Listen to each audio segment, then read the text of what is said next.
ഇന്നത്തെ നമ്മളെ വീഡിയോ ഒരു യാത്രാ വിശേഷങ്ങൾ ഉൾപ്പെടുത്തിയിട്ടുള്ള വീഡിയോ ആണ്. അതായത് നമ്മൾ ഇന്ന് കേരളത്തിലെ ഏറ്റവും പ്രസിദ്ധമായ ക്ഷേത്രങ്ങളിലൊന്ന് മലപ്പുറം ജില്ലയിലെ തിരൂരിനടുത്ത് തൃക്കണ്ടിയൂർ ശ്രീ മഹാശിവക്ഷേത്രത്തിലെ കാഴ്ചകളും വിശേഷങ്ങളാണ് ഇന്ന് ഉൾപ്പെടുത്തുന്നത്.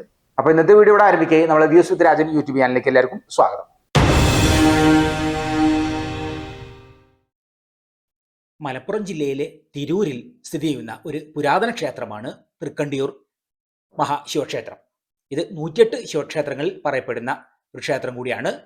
കേരള ദ്രാവിഡ ശൈലിയുടെ മകുടോദാഹരണമാണ് ഈ ഒരു ക്ഷേത്രം. ധ്യാനനിരതനായ പരമശിവനാണ് ഇവിടുത്തെ പ്രധാന പ്രതിഷ്ഠ. തുല്യ പ്രാധാന്യത്തോടെ മഹാവിഷ്ണുവിനും ഇവിടെ പ്രതിഷ്ഠയുണ്ട്. ഉപദേവതകളായി ഗണപതി, ശാസ്താവ്, ശ്രീകൃഷ്ണൻ, പരശുരാമൻ, അന്തിമഹാകാളൻ, വേട്ടക്കരൻ, നാഗദൈവങ്ങൾ എന്നിവരെയും ഇവിടെ പ്രതിഷ്ഠിച്ചിരിക്കുന്നു. അമ്പലക്കുളങ്ങര ക്ഷേത്രത്തിൽ ശ്രീ ഭദ്രകാളിക്കും ഭണ്ഡാരക്കാവിൽ പാർവതീദേവിക്കും പ്രത്യേകം ക്ഷേത്രങ്ങളുണ്ട്. ഇതും തൃക്കണ്ടിയൂർ മഹാശിവക്ഷേത്രത്തിലെ ഉപക്ഷേത്രങ്ങളാണ്.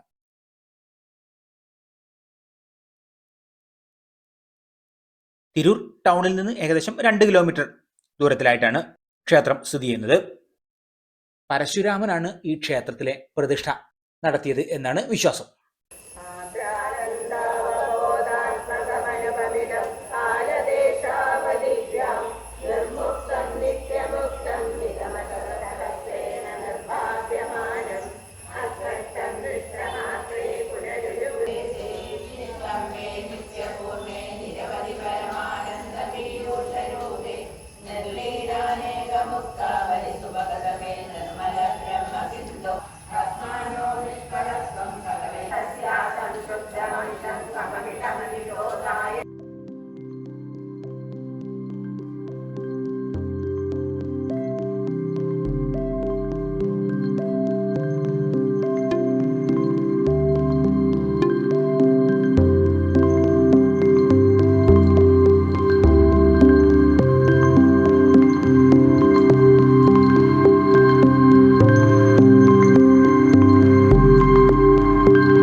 തുലാമാസത്തിലെ കറുത്ത പക്ഷത്തിലെ സപ്തമി നാളിൽ ആരംഭിച്ച് അമാവാസി നാളിൽ സമാപിക്കുന്ന ക്ഷേത്രോത്സവം വളരെ പ്രധാനമാണ്. കുംഭമാസത്തിലെ ശിവരാത്രിയും ഇവിടെ ആഘോഷിക്കപ്പെടുന്നു. എല്ലാ മാസത്തിലെയും പ്രദോഷവ്രതവും തിങ്കളാഴ്ചകളും ഇവിടെ പ്രധാനമാണ്.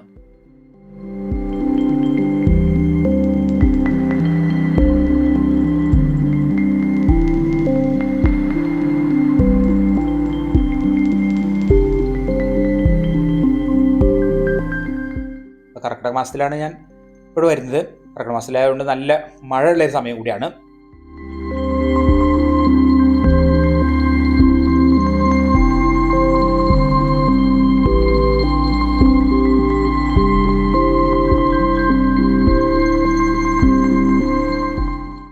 കോഴിക്കോട് സാമൂതിരി രാജാവിൻ്റെ നേതൃത്വത്തിലുള്ള ട്രസ്റ്റാണ് ക്ഷേത്രഭരണം നടത്തുന്നത്.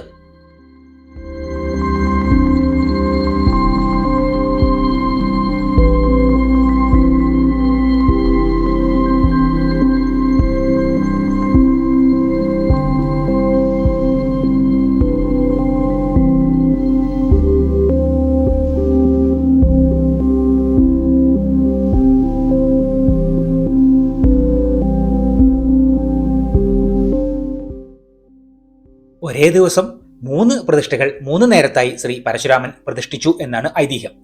രാവിലെ കോഴിക്കോട് തിരുവണ്ണൂരിലും ഉച്ചയ്ക്ക് ഫറോക്കിൽ മണ്ണൂരിലും വൈകിട്ട് തൃക്കണ്ടിയൂരിലുമാണ് ഈ 3 പ്രതിഷ്ഠകൾ നടത്തിയത്.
തൃക്കണ്ടിയൂർ ദേശത്തിന്റെ ഒത്തനടുക്കായി 2 കുളങ്ങൾക്കിടയിലാണ് ക്ഷേത്രം സ്ഥിതി ചെയ്യുന്നത്.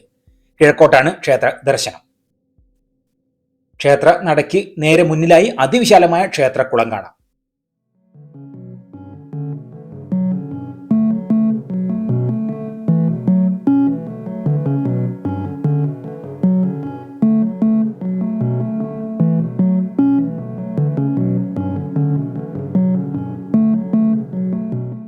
കുളത്തിന്റെ വിസ്തീർണം ഏകദേശം ക്ഷേത്രഭൂമിയുടെ വിസ്തീർണത്തിന് തുല്യമാണ്.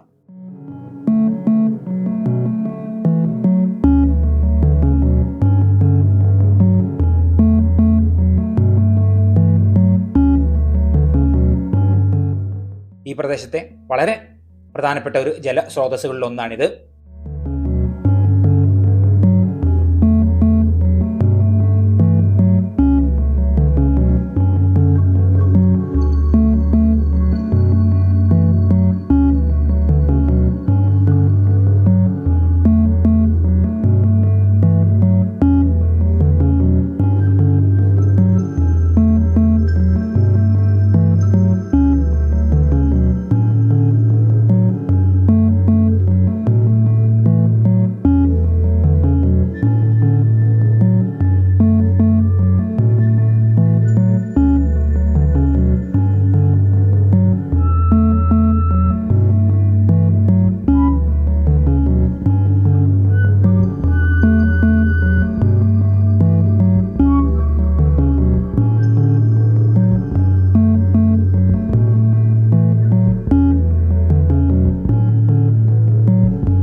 ക്ഷേത്രത്തിന്റെ പുറകുവശത്തുള്ള ക്ഷേത്രക്കുളമാണിത്.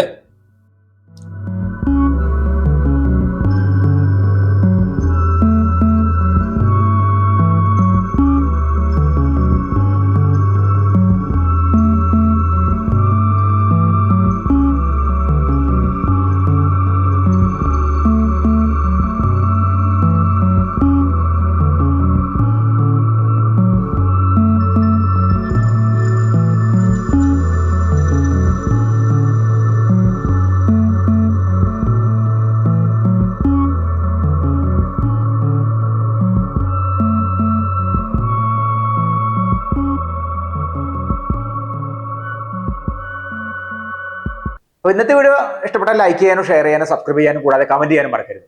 ഇന്നത്തെ വീഡിയോയുടെ അവസാനിക്കുകയായി. നമുക്ക് അടുത്ത പുതിയൊരു വീഡിയോ ആയിട്ട് ഉടൻ തന്നെ കാണാം.